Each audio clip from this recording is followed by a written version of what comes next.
Alors la confidentialité a été gérée dès le départ du projet par la rédaction de l'accord de consortium.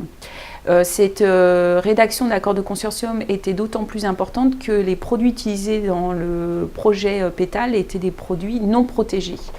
Donc j'insiste également sur l'importance des comités de pilotage qui pour nous avaient lieu tous les 6 mois, qui permettaient de rappeler cette confidentialité à l'ensemble des partenaires.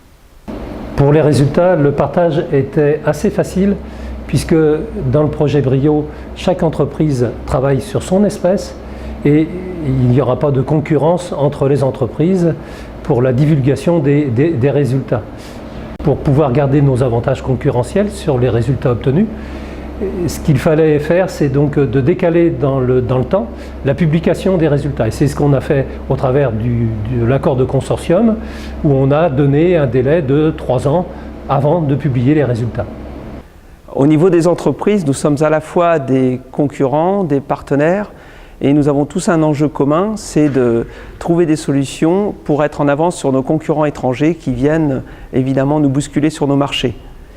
L'idée, c'est de trouver un outil que l'on pourra tous utiliser et être en avance face à nos concurrents étrangers. Alors nous avons d'abord commencé dans une première réunion à faire un état des lieux. Un état des lieux des compétences et des connaissances de chacun pour en déterminer les propriétés et également ce qui pouvait d'entrée de jeu être partagé. Ensuite, nous avons constitué un accord de consortium, nous avons défini des actions à réaliser et ensuite nous avons établi ce qui resterait de la propriété de chacun ou ce qui serait partagé pour le développement du produit qui sera élaboré.